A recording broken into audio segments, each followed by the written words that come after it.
We're here on the farm right now, sitting underneath the passion fruit vine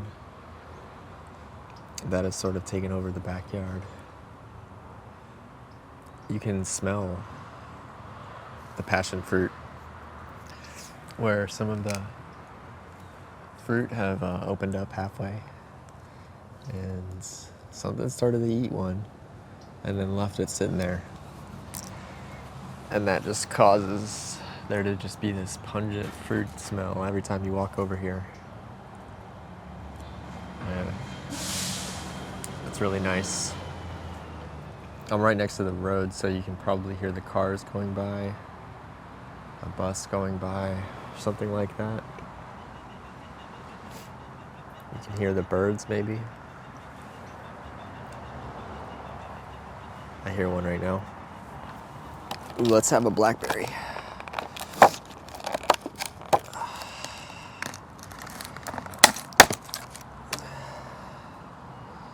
So sweet and delicious.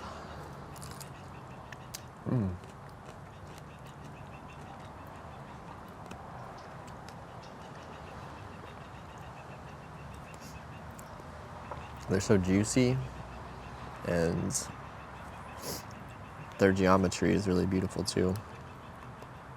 Blackberries are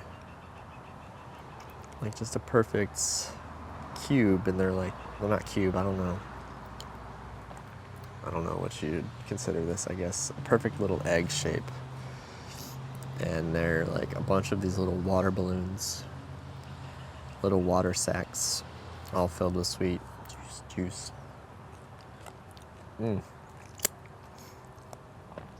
Perfect.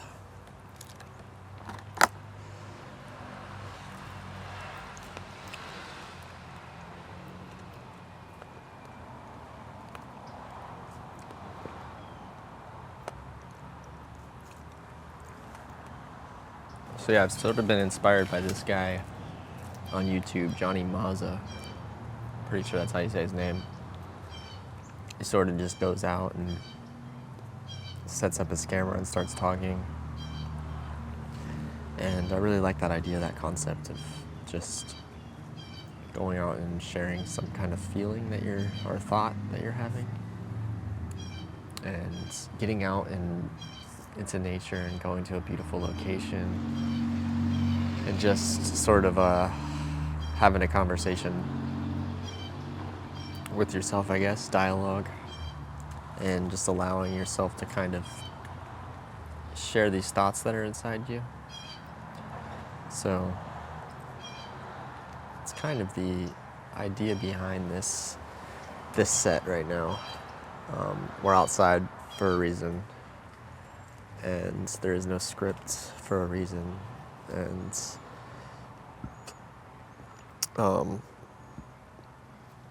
yeah, I sort of like Johnny's approach because he's talking about like philosophical takes on art and creating, and I landed on his original video was about advertising, so I think that's the most popular video on his channel at the moment. And so I found that one to be particularly interesting. I think that's what drew me into his channel, was that perspective and that take. And I'm interested in marketing and advertising myself. So I think that's why I clicked on that video, but I didn't realize that it would open me up more to his ideas about philosophy and on creating an art. And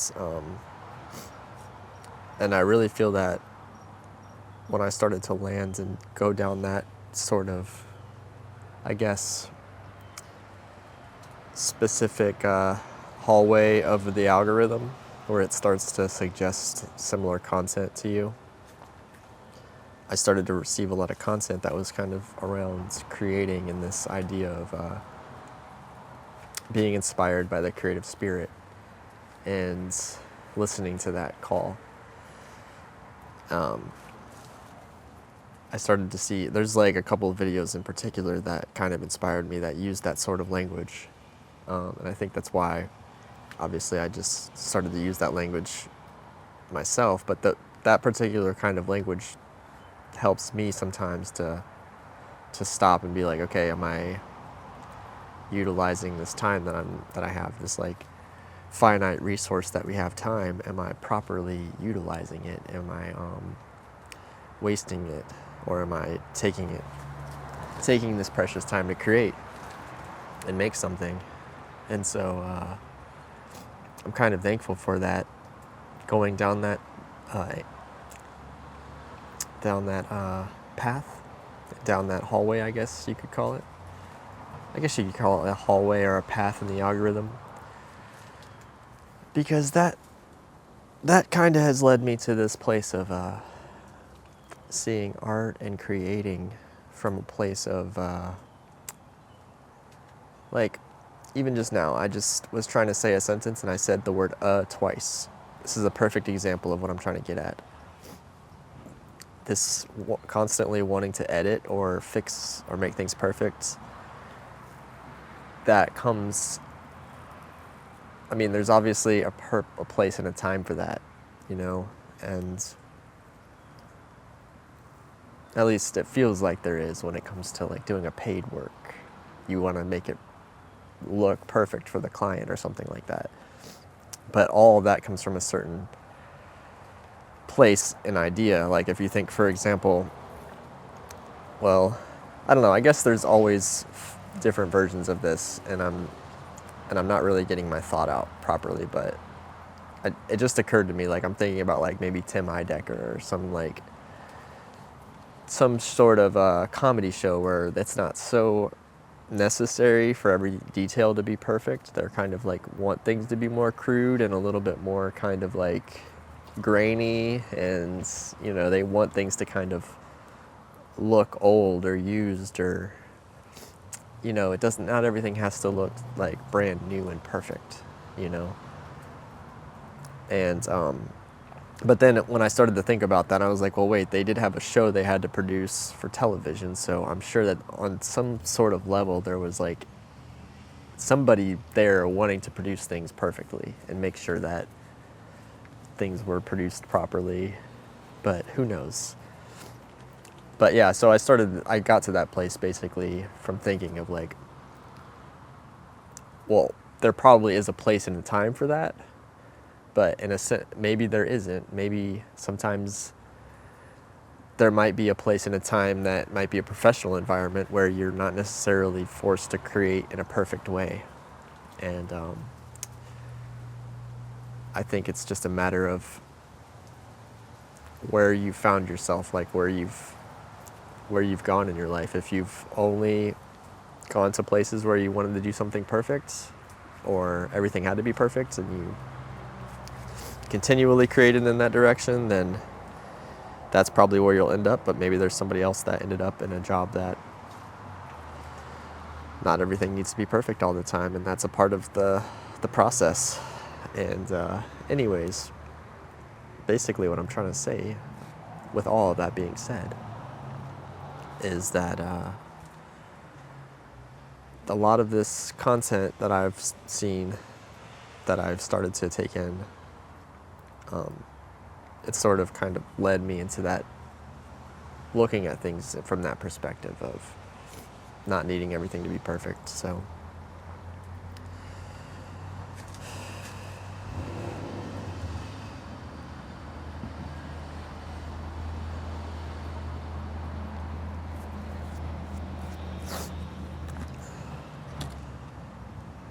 let's have another blackberry.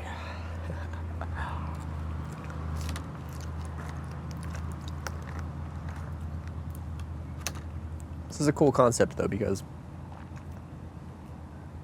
I know what it feels like to not feel like you don't have anything to share or say. I know what it feels like to be in a group and in a crowd of people where you feel kind of like you don't belong, and that like you belong but you don't belong at the same time, where you like want to jump in and start talking, but then maybe people don't understand what you're trying to say, and you have to like explain it in a different way, and then there's not enough time. People aren't really like that focused. You know, you're just at Applebee's trying to eat your whatever 2 for $24. I don't know, I haven't been at Applebee's in like 15 years, so I'm not sure what they have there, but you get the idea. People are just in a group of people.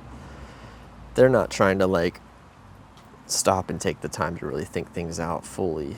It's just, we're just kind of like communicating very surface level most of the time.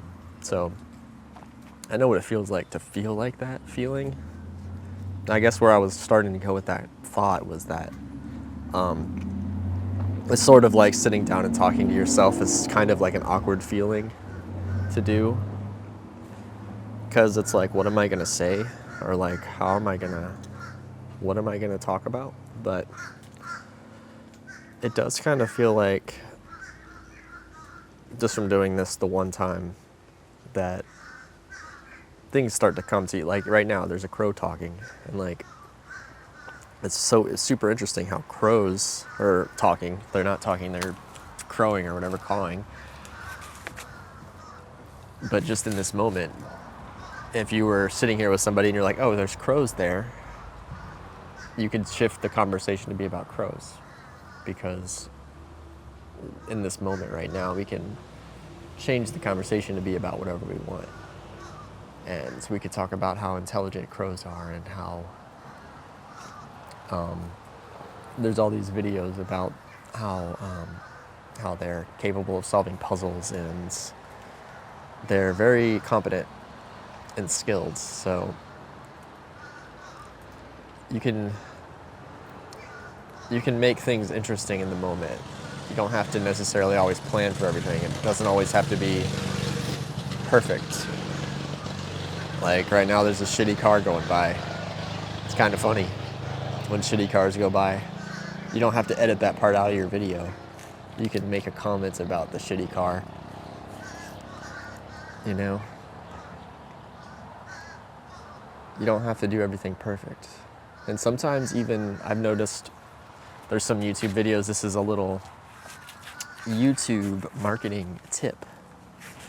But not that I really know too much about that, but just social media itself, I found that, I guess not just social media, but media in general, there's been known to be this phenomenon that when something spontaneous happens, something that isn't planned, those tend to be the most viral pieces of content. When something out of nowhere happens that nobody could have ever imagined or set that up, those are the most interesting pieces of content that people really want to see. So for you to take something out that happened naturally in the moment, sometimes those are the moments people actually want to see. They want to see that happening, and they want to see you comment about it, and it can become a meme in itself. So you don't necessarily always have to remove those moments, you know?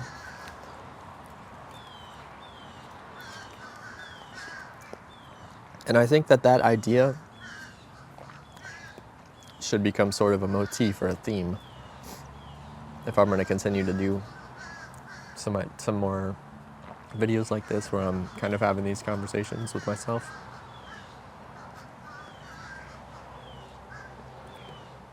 Kind of allowing what's happening now to happen, and any kind of thoughts that I'm having,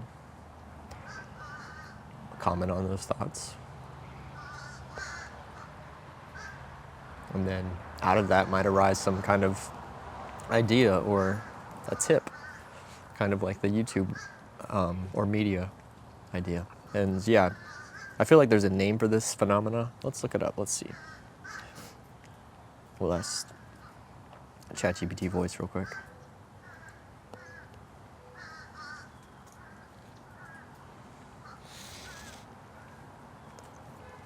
Is there a name for the phenomena where viral pieces of media tend to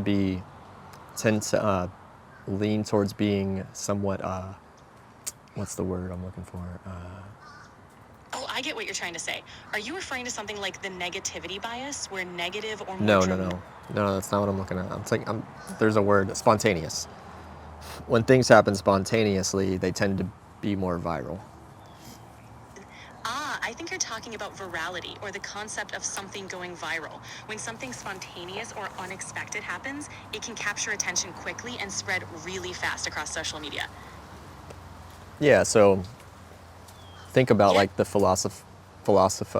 philosophical implications of that idea of how we tend to, when we're like, let's say if somebody's a video editor and they're wanting to edit their videos or edit their content, they tend to take out some of the things that might be happening in the moment, whether they might be like an unexpected moment. And those moments sometimes can actually be really interesting.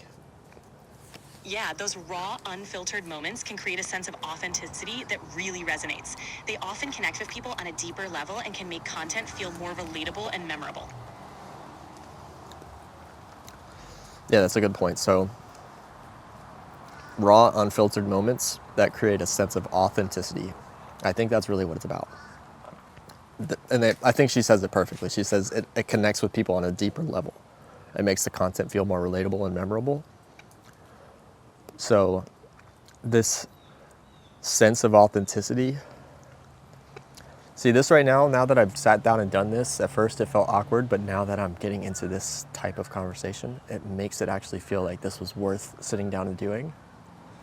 And I got like the little, not super, maybe like 10% goosebumps right there just saying that. But yeah, it makes it actually feel like this time was worth it. It wasn't just something that and that somebody, I could see how somebody might potentially get a little bit of value out of that idea. And so, yeah, Johnny typically, I noticed in his videos, he times the videos, so he likes to make them 10 minutes, sets a 10-minute timer. I did not do that, so I have no idea how long I've been sitting here. Let's check it.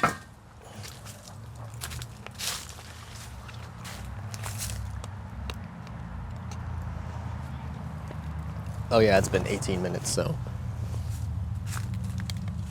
I'm gonna go ahead and say what's up to the camera. Thanks for chatting. Oh yeah, sorry. I had my hair in my eye.